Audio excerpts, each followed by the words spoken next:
ہم نے اس سے پہلے بھی چیلنج کیا ہے. الحمدللہ آج فکر رضا اور رد وہابیہ پیج کے ایڈمن نے مجھ سے کہا کہ حافظ صاحب آپ نے اس سے پہلے 20 لاکھ روپے کا چیلنج کیا تھا کہ جو کوئی بخاری شریف کی حدیث سے 20 رکعت تراوی نہیں بلکہ تراوی صرف 8 ہے، بخاری شریف کی حدیث سے جو یہ ثابت کر دے کہ تراوی صرف 8 ہے 20 نہیں ہے، تو آپ نے 20 لاکھ روپے کا چیلنج کیا تھا. ہماری طرف سے بھی 5 لاکھ روپے کا اضافہ کر دیجئے تو الحمدللہ اب 25 لاکھ روپے کا انعام، وہ بھی سری لنکن نہیں، انڈین 25 لاکھ روپے کا انعام. سری لنکن تقریباً 65 لاکھ روپے ہوتے ہیں، انڈین 25 لاکھ روپے کا انعام. کوئی بھی وہابی، کوئی بھی غیر مقلد نجدی آ کے ہم سے لے لے. کنڈیشن یہ کہ بخاری شریف سے یہ ثابت کرو کہ تراویح 20 نہیں بلکہ 8 ہی ہے. انشاءاللہ قیامت آ جائے گی، یہ لوگ ہرگز ثابت نہیں کر پائیں گے. میں آزادی ہے جتنا چاہے پڑھو، لیکن جو عمل سنت محمد کریم کہلائے گا وہ عمل کیا ہے؟ 11 رکعت. اللہ کے رسول نے رمضان اور غیر رمضان میں 11 رکعتوں سے زیادہ نہیں پڑھی. ویسے تو آپ 8 بھی نہ پڑھے تو شرع گرفت کوئی نہیں.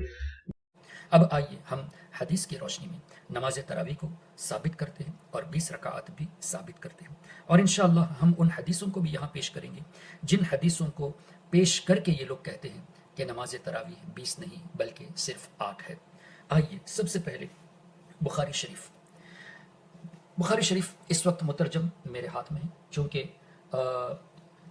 ویڈیو کی وجہ سے کبھی آئی پیڈ کے سسٹم کی وجہ سے آپ کو شاید لیٹرز الٹے نظر آتے ہوں گے. کسی کو چاہیے اسکین پیج تو انشاءاللہ بعد میں ہم اس کو بھجوا دیں گے، یا پھر آپ ایڈمن سے رابطہ کر کے اس کو حاصل کر سکتے ہیں. بخاری شریف میں امام بخاری رضی اللہ تعالی عنہ نے نماز کا باب باندھا ہے، اس میں نماز تہجد کا باب بھی باندھا ہے. امام بخاری نے رمضان شریف کا باب بھی اپنی کتاب بخاری شریف میں باندھا ہے. امام بخاری رضی اللہ تبارک و تعالی عنہ نے اس باب میں یعنی رمضان شریف کے باب میں حضور علیہ الصلوۃ والسلام کی نماز رمضان میں کیسی ہوتی تھی اس پر ایک باب قائم کیا. اور یہ ہے میرے پاس جو مترجم بخاری شریف ہے، یہ پبلش ہوئی ہے اللہم صلی وسلم وبارک علیہ فرید بک ڈپو دہلی سے. فرید بک ڈپو دہلی سے یہ بخاری شریف جو چھپی ہے، اس میں صفحہ نمبر اللہم صلی وسلم وبارک علیہ 715 پیج نمبر 715 میں سیدنا امام بخاری رضی اللہ تبارک و تعالی عنہ نے ایک باب قائم فرمایا جس کا نام ہے باب فصل من قام رمضان. رمضان کی راتوں میں قیام کی فضیلت. رمضان کی راتوں میں قیام کی فضیلت. اس باب میں نبی کریم صلی اللہ تعالی علیہ وسلم کی تراویح کی نماز ادا کرنا ثابت ہے، اور یہ بھی لکھا ہوا ہے کہ نبی کریم صلی اللہ تعالی علیہ وسلم اس کو کنٹینیو اس لیے نہیں فرمائے تاکہ امت پر فرض نہ ہو جائے. اس کے بعد حضرت عمر بن خطاب رضی اللہ تبارک و تعالی عنہ کا فرمان یہ بھی موجود ہے. حضرت ابو ہریرہ رضی اللہ تبارک و تعالی عنہ روایت کرتے ہیں کہ رسول کریم صلی اللہ علیہ وسلم نے فرمایا، جو شخص رمضان میں رات کو ایمان و یقین کے ساتھ قیام کرتا ہے تو اس کے پچھلے گناہ بخش دیے جاتے ہیں. اس کے بعد فرمایا کہ حضرت ابو بکر رضی اللہ تعالیٰ عنہ کے دور خلافت اور حضرت عمر بن خطاب رضی اللہ تعالیٰ عنہ کی دور خلافت میں ابتدائی زمانے میں بھی یہی حال رہا.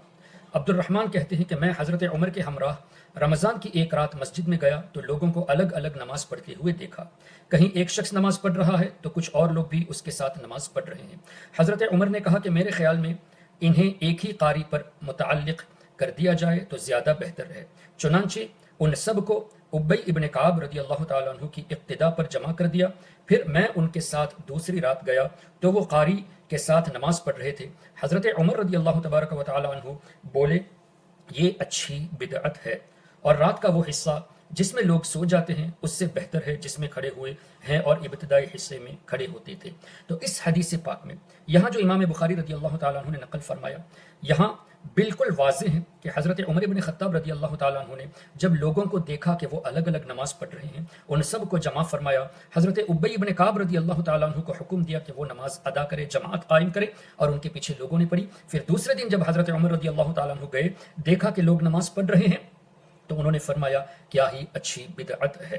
تو یہاں یہ ثابت ہوتا ہے کہ حضرت عمر بن خطاب رضی اللہ تعالیٰ عنہ کے زمانے سے نماز تراویح باقاعدہ جماعت کے ساتھ 20 رکعت پڑھنے کا 20 رکعت کی شروعات حضرت عمر بن خطاب رضی اللہ عنہ نے کی. نبی کریم صلی اللہ تعالیٰ علیہ وسلم سے 20 رکعت پڑھنا ثابت ہے لیکن کنٹینیویشن نہیں ہوئی تھی. حضرت عمر بن خطاب رضی اللہ تعالیٰ عنہ نے 20 رکعت نماز کو کنٹینیو فرمایا پورا مہینہ جماعت کے ساتھ۔ اب ایک سوال یہ پیدا ہوتا ہے کہ اس حدیث پاک میں 20 رکعت کا ذکر نہیں ہے بلکہ لوگوں کو جمع کر کے نماز پڑھانے کا ذکر ہے، تو ہم انشاءاللہ 20 رکعت والی حدیث بھی ہم آپ کو سیدنا امام مالک رضی اللہ تعالیٰ عنہ کی کتاب سے ثابت کریں گے۔ اب آئیے، جو لوگ یہ کہتے ہیں کہ تراویح کی نماز صرف 8 رکعت ہے، 20 رکعت نہیں، ان کے پاس ایک حدیث ہے بخاری شریف میں، وہ یہ کہ سیدہ عائشہ صدیقہ رضی اللہ تعالیٰ عنہ سے جب پوچھا گیا کہ نبی کریم صلی اللہ تعالیٰ علیہ وسلم کی رمضان کے مہینے میں نماز کیسی تھی، تو سیدہ عائشہ صدیقہ رضی اللہ تعالیٰ عنہ نے جواب میں ارشاد فرمایا، رمضان اور رمضان کے علاوہ نبی کریم صلی اللہ تعالیٰ علیہ وسلم 11 رکعت سے زیادہ نہیں پڑھتے تھے۔ اس حدیث کو لے کے یہ غیر مقلد یہ کہتے ہیں کہ تراویح 8 رکعت ہے، وطر 3 رکعت ہے، جبکہ وطر یہ لوگ ایک پڑھتے ہیں، کہتے ہیں کہ وطر 3 رکعت ہے لیکن پڑھتے ایک ہے۔ خیر وہ ایک الگ موضوع ہو جائے گا۔ اگر وطر 1 رکعت ہے تو تراویح 10 ہونی چاہیے، لیکن یہ لوگ تراویح کو 8 پیش کرتے ہیں۔ ہمارا جواب یہ ہے کہ سیدنا امام بخاری رضی اللہ تعالیٰ عنہ نے جو سیدہ عائشہ صدیقہ رضی اللہ تعالیٰ عنہ کی روایت کو یہاں پیش کیا ہے، اسی حدیث پاک کو امام بخاری نے تہجد کے باب میں بھی قائم فرمایا ہے، رمضان کے باب میں بھی اور تہجد کے باب میں بھی اس حدیث کو نقل فرمایا ہے، جس سے یہ پتہ چلتا ہے کہ یہ تراویح کی بات نہیں ہو رہی بلکہ رمضان شریف کی راتوں میں حضور علیہ الصلوۃ والسلام تراویح بھی پڑھتے تھے اور تہجد بھی پڑھتے تھے۔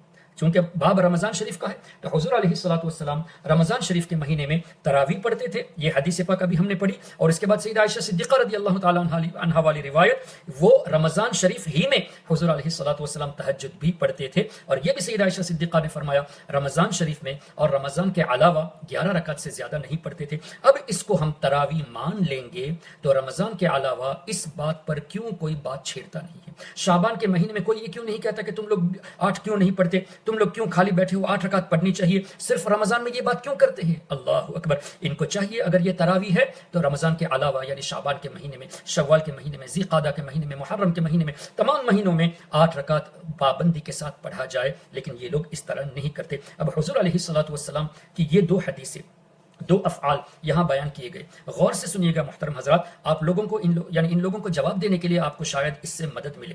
باب ہے رمضان کی راتوں میں قیام کی فضیلت۔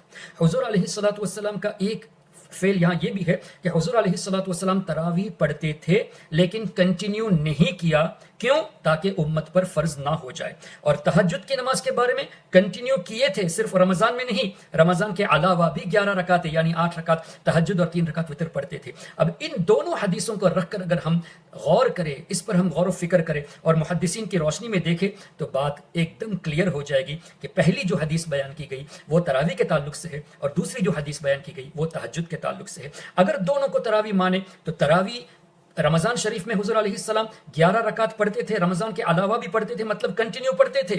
اگر یہ تراویح ہے تو پھر دوسری جو پہلی حدیث بیان کی اس میں حضور علیہ الصلوۃ والسلام کا یہ فرمانا کیوں ہے کہ میں کنٹینیو اس لیے نہیں کیا تاکہ امت پر فرض نہ ہو جائے؟ اس سے صاف پتہ چل گیا، اللہ اکبر، کہ تراویح الگ چیز الگ سے بیان کی گئی اور تہجد کی نماز الگ سے بیان کی گئی، اور رمضان کے باب میں اس لیے بیان کی گئی کہ رمضان میں حضور علیہ الصلوۃ والسلام کا تراویح پڑھنا بھی ثابت ہے اور تہجد پڑھنا بھی ثابت ہے۔ اب امام بخاری رضی اللہ تعالیٰ عنہ نے اسی حدیث پاک کو تہجد کے باب میں بھی نقل فرمایا، تو کیا پتہ چلا؟ تہجد کی نماز حضور علیہ الصلوۃ والسلام رمضان میں بھی پڑھتے تھے، رمضان کے علاوہ بھی پڑھتے تھے۔ اب ان غیر مقلدوں سے ہمارا یہ سوال ہے، تم لوگ یہ کہتے ہو بخاری شریف کی حدیث کو لے کے ان کے پاس اور کوئی دلیل نہیں بخاری شریف سے، صرف ایک ہی دلیل ہے، یہ کہنا کہ سیدہ عائشہ صدیقہ نے فرمایا رمضان اور غیر رمضان میں 11 سے زیادہ نہیں پڑھتے تھے، اس لیے تراویح 8 رکعت ہے، وتر 3 رکعت ہے۔ اب آپ کو یہ سوال قائم کرنا ہے، اگر یہی بات ہے تو امام بخاری ہی نے اسی کتاب میں اور اسی باب میں وہ حدیث بھی نقل فرمائی کہ جہاں یہ لکھا ہے کہ حضور علیہ الصلوۃ والسلام نے کنٹینیو نہیں فرمایا،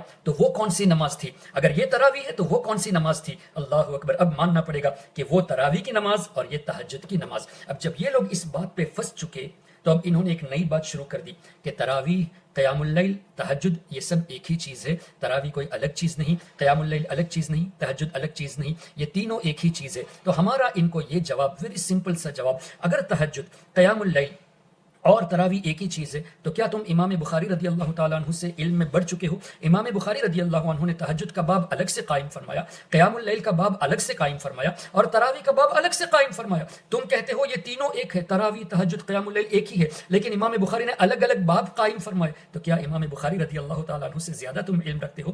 اور دوسری بات یہ کہ تمہارا یہ کہنا کہ تہجد، تراویح اور قیام اللیل سب ایک ہی ہے، امام بخاری سے لے کر اب تک کسی ایک اوتھنٹک اور معتمد محدث کا نام بتاؤ جنہوں نے یہ کہا ہو کہ تراویح نام کی کوئی چیز نہیں بلکہ تراویح قیام اللیل اور تہجد ایک ہی ہے؟ کیا امام ابن حجر عسقلانی رضی اللہ عنہ جنہوں نے بخاری کی شرح لکھی کیا انہوں نے یہ سٹیٹمنٹ دیا؟ امام بدر الدین عینی رضی اللہ تعالیٰ عنہ جنہوں نے بخاری شریف کی شرح لکھی کیا ان کا یہ سٹیٹمنٹ ہے؟ سیدنا امام نووی رضی اللہ عنہ جنہوں نے مسلم شریف کی شرح لکھی کیا ان کا یہ سٹیٹمنٹ ہے؟ یہ سٹیٹمنٹ تو آج کل غیر مقلدین لائے ہیں کہ تراویح تہجد اور قیام اللیل ایک ہے۔ وہ بھی کیوں لائے؟ جب پھنس چکے، جب سننے علماء نے یہ دلائل پیش کیے کہ بخاری شریف کی روایت سے تم جو پیش کرتے ہو سیدہ عائشہ صدیقہ والی روایت کو لے کر کہ تراویح صرف 8 ہے، اب پھنس چکے۔ کیوں کہ اگر تراویح مانیں گے تو رمضان کے علاوہ بھی تراویح پڑھنی پڑے گی اور رمضان کے علاوہ کوئی ان کا اعتراض نہیں ہوتا۔ اور دوسری اسی باب میں رمضان کے باب میں امام بخاری نے تراویح کی نماز کا تذکرہ بھی فرمایا جہاں حضور علیہ الصلوۃ والسلام کا یہ فعل کہ کنٹینیو نہ فرمانا امت پر فرض ہونے کے خوف سے کہ فرض ہو جائے گی اس لیے انہوں نے کنٹینیو نہیں فرمایا،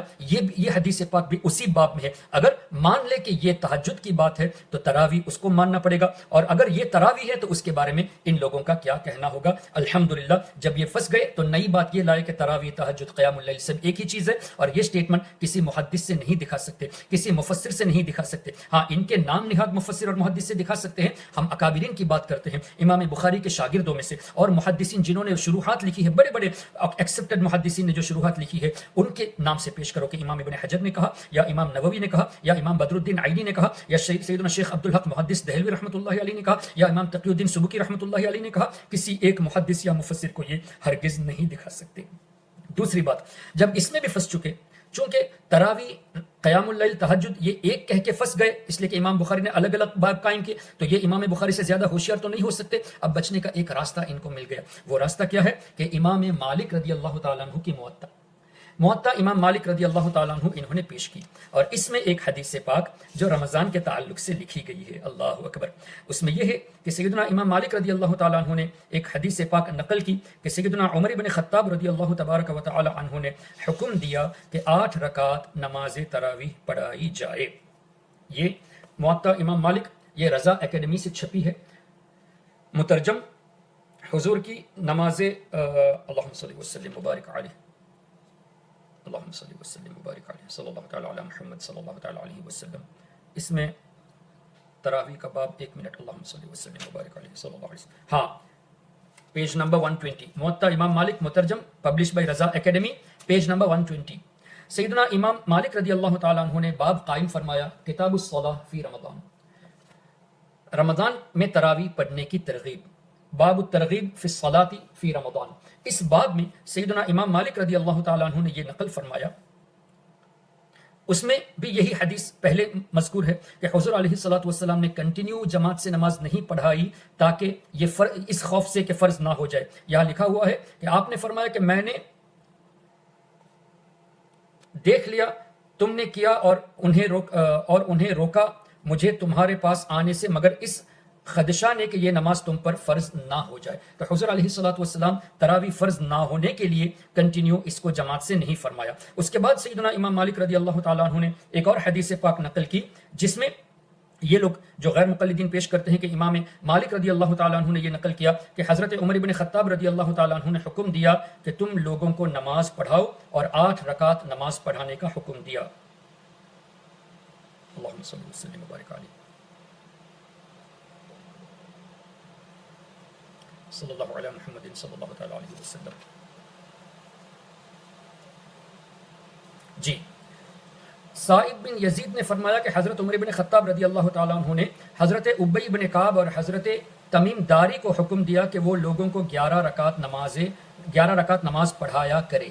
اب حضرت عمر بن خطاب رضی اللہ تعالیٰ عنہ نے حکم دیا کہ 11 رکعت نماز پڑھائے۔ اب اس سٹیٹمنٹ کو لے کر ان لوگوں کا یہ کہنا ہے کہ دیکھو امام مالک 4 اماموں میں سے ایک امام، انہوں نے اپنی کتاب میں یہ لکھا ہے کہ حضرت عمر بن خطاب رضی اللہ تعالیٰ عنہ نے 11 رکعت پڑھانے کا حکم دیا، جس سے یہ ثابت ہوتا ہے کہ تراویح 8 رکعت ہے اور وتر 3 رکعت ہے۔ تو ہمارا پہلا سوال ان سے تو یہ ہے کہ امام مالک رضی اللہ تعالیٰ عنہ کو تم کب سے ماننے لگے؟ اگر ان کی بات کو مانتے ہو، ان کی لکھی ہوئی اس چیز کو مانتے ہو، تو انہوں نے جو دوسرے مسائل استنباط فرمایا حدیثوں کی روشنی میں، ان باتوں کو کیوں نہیں مانتے؟ تم تو کہتے ہو تقلید کرنا شرک ہے۔ اب ضرورت پڑی جب امام بخاری کے مسئلے میں پھنس گئے، وہاں تمہاری چوری پکڑی گئی، تو اب امام مالک رضی اللہ تعالیٰ عنہ کا سہارا لیتے ہو، وہ بھی حدیث پاک کو ادھوری بیان کرتے ہیں۔ آئیے حدیث پاک پوری سنیے۔ طول قیام کے باعث ہم لکڑی کا سہارا لیتے پھر مجبور ہو جاتے اور ہم فجر کے نزدیک فارغ ہوتے تھے.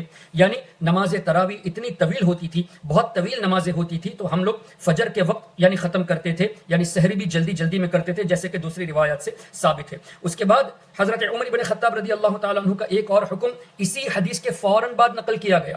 یہ حدیث پاک کتاب الصلاۃ فی رمضان میں حدیث نمبر 4 ہے, جس میں 11 رکعت پڑھانے کا حکم دیا. یہ اوپر جو بیان کی گئی ہے حدیث نمبر 4. حدیث نمبر 5 اور 6 دیکھ لیجئے. حدیث نمبر 5 میں یہ لکھا ہوا ہے کہ حضرت عمر کے زمانے میں رمضان شریف کے اندر لوگ 23 رکعت نماز پڑھا کرتے تھے. اس حدیث کو کیوں نہیں لیا؟ امام مالک رضی اللہ تعالیٰ عنہ کی روایت کردہ حدیث کو ایک تو تم نے لے لی کہ انہوں نے حکم دیا, یعنی حضرت عمر نے حکم دیا کہ 11 رکعت پڑھایا جائے. اسی باب میں اسی حدیث کے بعد دوسری حدیث, یہ حدیث نمبر 4 ہے اس باب کی, اور حدیث نمبر 5 اسی باب کی. یہاں جو لکھا ہوا ہے کہ حضرت عمر بن خطاب رضی اللہ تعالیٰ عنہ کے زمانے میں 23 رکعتیں پڑھی جاتی تھی, یعنی 20 تراویح اور 3 وتر. اس روایت کو کیوں نہیں لیتے؟ اور اسی کے بعد ایک اور حدیث پاک, وہاں بھی 20 رکعتوں کا تذکرہ لکھا ہوا ہے. یعنی انہوں نے فرمایا کہ قاری سورہ بقرہ کو 8 رکعتوں میں پڑھتا, اور جب باقی 12 رکعتیں پڑھی جاتی تو لوگ دیکھتے کہ وہ ہلکی کر رہی ہے. یعنی 20 رکعت نماز تراویح ہوتی تھی, 8 رکعت میں سورہ بقرہ کی تلاوت بہت لمبی ہو جاتی تھی, تو باقی 12 رکعتوں میں تلاوت کو کم کر دیتے تھے. اب دیکھیے, ایک روایت کو انہوں نے ایکسپٹ کیا کہ حضرت عمر بن خطاب نے حکم دیا کہ 11 پڑھی جائے, 8 رکعت تراویح اور 3 وتر.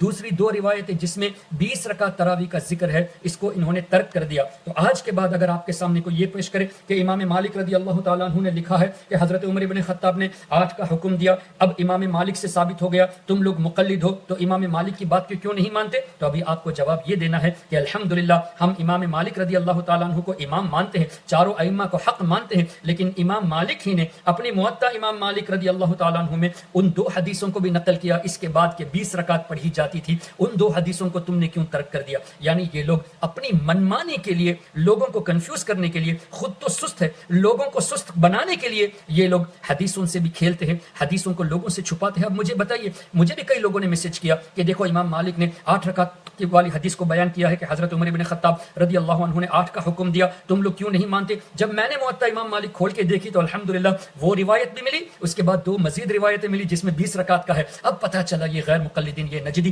ایسے کمینے ہیں, ایسے چور ہیں کہ لوگوں کو سست بنانے کے لیے یہ حدیثوں سے بھی کھیلتے ہیں. اب الحمدللہ بخاری شریف کی حدیث سے بھی ثابت ہو گیا کہ تراویح 8 رکعت نہیں ہے. موطا امام مالک سے بھی ثابت ہو گیا کہ 20 رکعت تراویح حضرت عمر بن خطاب رضی اللہ تعالیٰ عنہ کے زمانے میں پڑھی جاتی تھی. اور 8 کا ذکر اس طرح بھی ہے کہ 8 رکعت میں بڑی صورتیں سورہ بقرہ پڑھی جاتی تھی, بقیہ 12 رکعتوں میں کم صورتیں پڑھی جاتی, یعنی چھوٹی صورتیں پڑھی جاتی تھی, کم تلاوت کم کی جاتی تھی. اس سے بھی 20 رکعت کا ثبوت ملتا ہے. الحمدللہ ثم الحمدللہ. ان غیر مقلدوں کو بچنے کے لیے کوئی بھی راستہ نہیں ہے. شیطان کے قید ہونے کے بعد بھی یہ شیطان کے پیروکار خود نماز سے دور ہے اور دوسروں کو دور کر رہے ہیں. محترم حضرات, بہت سوچ سمجھ کے قدم رکھنے کی ضرورت ہے. کوئی بھی اگر آپ کو کوئی بھی نجدی غیر مقلد کسی بھی حدیث کا امیج آپ کو بھیج دے, دیکھو حدیث میں یہ ہے تو ہم حدیث کو فالو کریں گے, ہرگز اس کی باتوں پہ نہ آ جانا. حدیث کا باب کھولیے, حدیثیں پڑھیے, اس کے بعد والی حدیثیں پڑھیے, اس سے پہلے والی حدیثیں پڑھیے, حدیث کس باب میں لکھا ہے اس کو بھی پڑھیے اور اس کی تشریح بھی پڑھیے اور اپنے ایمان کو مضبوط کیجیے. دوسری بات یہ کہ رمضان شریف کے مہینے میں جہاں لوگ عبادت کے شوقین ہوتے ہیں, زیادہ سے زیادہ نماز پڑھنے کے شوقین ہوتے ہیں, تو اس رمضان کے مہینے میں جہاں ترغیب ملتی ہے وہیں یہ لوگ نماز سے روکتے ہیں. اللہ اکبر. اللہ تبارک و تعالیٰ عقل سلیم عطا فرمائے. ہم نے اس سے پہلے بھی چیلنج کیا ہے. الحمدللہ آج فکر رضا اور رد وہابیہ پیج کے ایڈمن نے مجھ سے کہا کہ حافظ صاحب آپ نے اس سے پہلے 20 لاکھ روپے کا چیلنج کیا تھا کہ جو کوئی بخاری شریف کی حدیث سے 20 رکعت تراویح نہیں بلکہ تراویح صرف 8 ہے, بخاری شریف کی حدیث سے جو یہ ثابت کر دے کہ تراویح صرف 8 ہے 20 نہیں ہے, تو آپ نے 20 لاکھ روپے کا چیلنج کیا تھا. ہماری طرف سے بھی 5 لاکھ روپے کا اضافہ کر دیجئے. تو الحمدللہ اب 25 لاکھ روپے کا انعام, وہ بھی سری لنکن نہیں, انڈین 25 لاکھ روپے کا انعام. سری لنکن تقریباً 65 لاکھ روپے ہوتے ہیں. انڈین 25 لاکھ روپے کا انعام کوئی بھی وہابی, کوئی بھی غیر مقلد نجدی آ کے ہم سے لے لے. کنڈیشن یہ کہ بخاری شریف سے یہ ثابت کرو کہ تراویح 20 نہیں بلکہ 8 ہی ہے. انشاءاللہ قیامت آ جائے گی. یہ لوگ ہرگز ثابت نہیں کر پائیں گے. اللہ تبارک و تعالی رمضان شریف کے مہینے کی برکتوں سے ہم تمام کو مالا مال فرمائے, اور اللہ تبارک و تعالی رمضان شریف میں خوب خوب عبادتیں اور تراویح کی سنت کو ادا کرنے کی توفیق رفیق عطا فرمائے. ایک اور بات, یہ مناظرانہ ایک گفتگو تاکہ آپ لوگوں کے ذہن میں رہے. ان کا یہ کہنا کہ تراویح حضور علیہ الصلوۃ والسلام سے جتنی بھی حدیثیں ثابت ہے وہ سب 8 رکعت والی ہے اور 20 رکعت والی جتنی بھی حدیثیں ہیں وہ تمام حدیثیں ضعیف ہے. یہ بھی ایک چال کھیلتے ہیں کہ 20 رکعت والی حدیثیں سب ضعیف ہے, صرف 8 رکعت والی حدیث صحیح ہے. ہاں, حضرت عمر بن خطاب رضی اللہ عنہ نے 20 رکعت کا انتظام فرمایا, یہ لوگ تسلیم کرتے ہیں. اب یہ جب کہہ کے آپ کو کنفیوز کرنا چاہے کہ نہیں حضور علیہ الصلوۃ والسلام سے 20 رکعت والی حدیث ہے تو ضعیف ہے, 8 رکعت والی حدیث ہی صحیح ہے, تو ہم ضعیف اور صحیح پہ اس وقت بحث نہیں کرتے, اس لیے کہ ان کو پہلے یہ پوچھا جائے کہ حدیثوں کی کیٹیگرائزیشن کنہوں نے کی, کن محدثین نے کی, اور ان کی رولنگز کیا دی, اور ضعیف حدیث کی رولنگ کیا ہے, صحیح حدیث کی رولنگ کیا ہے. جب یہ رولنگ دیں گے تو خود ہی پھنس جائیں گے. لیکن اب ہمیں مختصر بات یہ کرنی ہے کہ ٹھیک ہے تم نے مانا کہ حضرت عمر بن خطاب رضی اللہ تعالیٰ عنہ نے 20 رکعت کو قائم فرمایا, 20 رکعت کا انتظام فرمایا, 20 رکعت کا انتظام حضرت عمر بن خطاب رضی اللہ تعالیٰ عنہ نے فرمایا. اس بات کو تم مانتے ہو اور یہ بھی کہتے ہو کہ ہم حضرت عمر بن خطاب رضی اللہ تعالیٰ عنہ کو فالو نہیں کریں گے, صرف حدیث کو فالو کریں گے, صحیح حدیث جہاں 8 رکعت ثابت ہے. تو اب ان سے جھگڑا کرنے کی ضرورت نہیں, سمپل سے 2-3 جوابات. ایک یہ کہ ہمارے آقا صلی اللہ علیہ وسلم نے فرمایا علیکم بسنتی وسنت الخلفاء الراشدین المہدیین, تم پر میری سنت کو لازم پکڑو اور میرے خلفاء راشدین کی سنت کو لازم پکڑو. اب حضرت عمر بن خطاب رضی اللہ تعالیٰ عنہ نے 20 رکعت کا انتظام فرمایا, تم اس بات کو مانتے ہو تو تمہیں ان کی اقتداء کرنا ضروری ہے, ان کی اقتداء کرو گے تو ہی حدیث پر عمل ہوا. اس لیے کہ ہمارے آقا صلی اللہ علیہ وسلم نے فرمایا خلفائے راشدین کی سنت کو تم اپنے اوپر لازم کر لو. اگر تم حضرت عمر بن خطاب کی بات کو نہیں مانتے, ان کی سنت پر عمل نہیں کرتے, تو حدیث پر عمل کرنا نہیں ہوا. دوسری بات, ہمارے آقا صلی اللہ علیہ وسلم نے فرمایا عمر کی زبان سے صرف حق نکلے گا. اب تمہارا یہ کہنا کہ یہ حضرت عمر نے قائم فرمایا تو اس کا مطلب حدیث کی روشنی میں انہوں نے جو کیا وہ حق کیا, انہوں نے جو فرمایا وہ حق فرمایا. اس کے بعد بھی اگر تم حضرت عمر بن خطاب کی بات کو نہیں مانتے تو تم نے یہاں بھی حدیث کو نہیں مانا. تیسری بات, ہمارے آقا صلی اللہ علیہ وسلم نے فرمایا اے عمر جس راستے سے آپ چلتے ہو شیطان اپنا راستہ بدل دیتا ہے. اب آرگیومنٹ ہی ختم ہو گیا کہ جو لوگ حضرت عمر بن خطاب رضی اللہ عنہ کی بات کو نہیں مانتے, ان کی وجہ سے تراویح 20 رکعت نہیں پڑھنا چاہتے, تو ہمارے آقا صلی اللہ علیہ وسلم کے فرمان کے مطابق وہ شیطان کا راستہ اختیار کرتے ہیں. تو جو حضرت عمر بن خطاب کے پیروکار ہے وہ صحیح راستے پر ہے, حق کے راستے پر ہے, اور جو ان کی راہ سے ہٹ جاتے ہیں, چونکہ شیطان ان کی راہ سے ہٹ جاتا ہے تو یہ لوگ ہٹ کر اپنے آپ کو شیطان کے پیروکار ثابت کرتے ہیں. اور چوتھی بات یہ کہ ان سے پوچھا جائے حضرت عمر بن خطاب رضی اللہ عنہ کے زمانے میں حضرت عثمان بن عفان رضی اللہ تعالیٰ عنہ موجود تھے, حضرت علی المرتضی رضی اللہ تعالیٰ عنہ موجود تھے, سیدہ عائشہ صدیقہ والی روایت جو تم پیش کرتے ہو بخاری شریف کی 8 رکعت اور 3 رکعت وتر, 11 رکعت سے مراد 8 تراویح اور 3 رکعت وتر, اس سے جو تم پیش کرتے ہو کہ تراویح 8 ہے, جبکہ سیدہ عائشہ صدیقہ نے یہ فرمایا رمضان اور غیر رمضان, یعنی وہ تہجد کا ذکر ہے جو میں نے شروع میں بتا دیا, اس وقت سیدہ عائشہ صدیقہ رضی اللہ تعالیٰ عنہا بھی موجود تھی. تو حضرت عثمان بن عفان نے کوئی آبجیکشن نہیں کیا, حضرت علی بن ابی طالب نے کوئی آبجیکشن نہیں کیا, سیدہ عائشہ صدیقہ نے کوئی آبجیکشن نہیں کیا, حضرت ابی بن کعب نے کوئی آبجیکشن نہیں کیا, کسی صحابی نے کوئی آبجیکشن نہیں کیا. صرف تم ہی غیر مقلدین صحیح ہو, کسی صحابی نے آبجیکشن نہیں کیا, تم آبجیکشن کرتے ہو. اس کا مطلب تم نے خود ہی اقرار کر لیا کہ تم صحابہ کے طریقے پہ نہیں چلتے, اور جو صحابہ کے طریقے پہ نہیں چلتا وہ قرآن کی روشنی میں اور حدیث کی روشنی میں غلط طریقے پر ہے. اس لیے کہ اللہ نے فرمایا وَمَن يُشَاقِقِ الرَّسُولَ مِن بَعْدِ مَا تَبَيَّنَ لَهُ الْهُدَى وَيَتَّبِعْ غَيْرَ سَبِيلِ الْمُؤْمِنِينَ, واضح ہونے کے بعد جو مومنین کے راستے سے ہٹ کر کوئی راستہ اختیار کرے, وَيَتَّبِعْ غَيْرَ سَبِيلِ الْمُؤْمِنِينَ, مومنوں کے راستے سے ہٹ کر کوئی راستہ اختیار کرے, نُوَلِّهِ مَا تَوَلَّى, اللہ ان کو اسی راستے پر رکھے گا. تو یہ غیر مقلدین اگر اسی ضد میں رہیں گے تو یہ اللہ تعالیٰ ان کو اسی راستے پر رکھے گا. نُوَلِّهِ مَا تَوَلَّى وَنُصْلِهِ جَهَنَّمَ, اور اللہ ان کو جہنم میں داخل فرمائے گا. دیکھیے صحابہ کرام سے لے کر اب تک تابعین, تبع تابعین, ائمہ کرام, محدثین, مفسرین, بڑے بڑے علماء, مشائخ, اب تک 20 رکعت نماز تراویح کا اجماع ہے, اب تک 20 رکعتیں پڑھی جاتی ہے.